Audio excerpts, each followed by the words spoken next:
Real estate రంగంలో 36 సంవత్సరాల అనుభవం కలిగిన ఎన్ఎస్ఆర్ డెవలపర్స్ వారి భోగి శుభాకాంక్షలు. మీ నల్లమల్లి శ్రీనివాసరావు.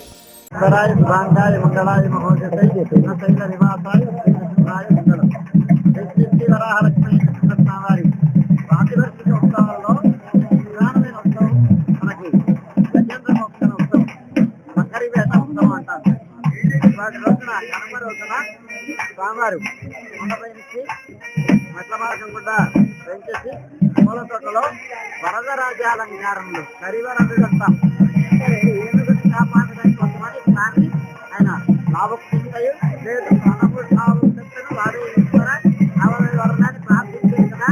అందుకోసమే వరదరాజ్యాలంకారంతో వచ్చి ఇక్కడ పక్కని బారి నుండి గజం నుండి రక్షించి దానికోసం ఇక్కడికి వెంచేశారు. సత్యనారాయణం పుణ్యావర్ధనం ఇదే ఆరాధన పూర్తిస్తున్న తర్వాత గజేంద్ర మోక్ష మహత్వం జరుగుతుంది. ఇక్కడ గుడి పాఠశాలలో ఒక ఏర్పాటు చేసి ఒక సంస్థని ఏర్పాటు చేసి దాని కూడా 3 బాణాలు వేస్తాయి. అంటే స్వామి చక్రాన్ని సంధించినటువంటి ఆ సన్నివేశాన్ని ఒకసారి ప్రయత్నిస్తూ మకరి బారి నుండి ఆ గజేంద్రాన్ని రక్షించడం అనేది మనం జరుగుతుంది. అంటే భగవంతుడైనటువంటి వాడు కేవలం మానవులనే కాదు నోరు లేని జంతువులను కూడా రక్షించగలిగేటువంటి సౌలభ్యం కలిగినటువంటి వాడు, అపారమైన దయా గుణం కలిగినటువంటి వాడు పరమాత్మ అనేటువంటి సత్యాన్ని లోకానికి సాధనం కోసమని ఉత్సాహం చేస్తున్నాం. చేత వీరు వారం లేకుండా భగవంతుడికి అందరూ సమానం కనుక జీవులవనండి జంతువులవనండి సకల జీవజాతి పరమాత్మ అనుగ్రహానికి మాత్రమయ్యేటువంటి సత్యాన్ని వాళ్ళ ప్రకటిస్తున్నాం. అనుగ్రహం వలన ఆయన అనుగ్రహం అందరి మీద ప్రపంచి లోకంలో ఉండేటువంటి జీవజాతనంతా సుఖంతో ఉండాలి అని ప్రార్థిస్తాం.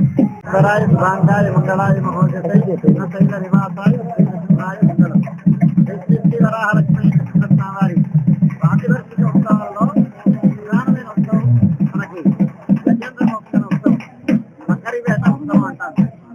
వాటి రోజున కనుమ రోజున స్వామివారు కొండపై నుంచి మెట్ల మార్గం కూడా పెంచేసి పూల తోటలో వరదరాజ్యాలంకారంలో కరివరంతా ఏనుగుని కాపాడడానికి కొంతమంది కానీ ఆయన లాభకుంటాయి లేదు మనము లాభం చెప్తాను వాడే ఇస్తారా అవన్నీ వరదాన్ని ప్రార్థించారు కదా.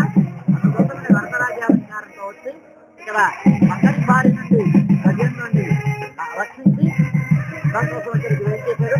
సత్యనారాయణం పుణ్యావర్ధనం ఇదే ఆరాధన పూర్తిస్తున్న తర్వాత గజేంద్ర మోక్ష మహత్వం జరుగుతుంది. ఇక్కడ గుడి పాఠశాలలో ఒక ఏర్పాటు చేసి ఒక సంస్థని ఏర్పాటు చేసి దాని కూడా 3 బాణాలు వేస్తాయి. అంటే స్వామి చక్రాన్ని సంధించినటువంటి ఆ సన్నివేశాన్ని ఒకసారి ప్రయత్నిస్తూ మకరి బారి నుండి ఆ గజేంద్రాన్ని రక్షించడం అనేది మనం జరుగుతుంది. అంటే భగవంతుడైనటువంటి వాడు కేవలం మానవులనే కాదు నోరు లేని జంతువులను కూడా రక్షించగలిగేటువంటి సౌలభ్యం కలిగినటువంటి వాడు, అపారమైన దయా గుణం కలిగినటువంటి వాడు పరమాత్మ అనేటువంటి సత్యాన్ని లోకానికి సాధనం కోసమని ఉత్సాహం చేస్తున్నాం. చేత వీరు వారం లేకుండా భగవంతుడికి అందరూ సమానం కనుక జీవులవనండి జంతువులవనండి సకల జీవజాతి పరమాత్మ అనుగ్రహానికి మాత్రమయ్యేటువంటి సత్యాన్ని వాళ్ళ ప్రకటిస్తున్నాం. అనుగ్రహం వలన ఆయన అనుగ్రహం అందరి మీద ప్రపంచి లోకంలో ఉండేటువంటి జీవజాతనంతా సుఖంతో ఉండాలి అని ప్రార్థిస్తాం. మరిన్ని వీడియోస్ కోసం ఛానల్ ని సబ్స్క్రైబ్ చేయండి. లేటెస్ట్ అప్డేట్స్ కోసం వాట్సాప్ ఛానల్ ని ఫాలో అవ్వండి. ఆ లింక్ డిస్క్రిప్షన్ లో ఉంది.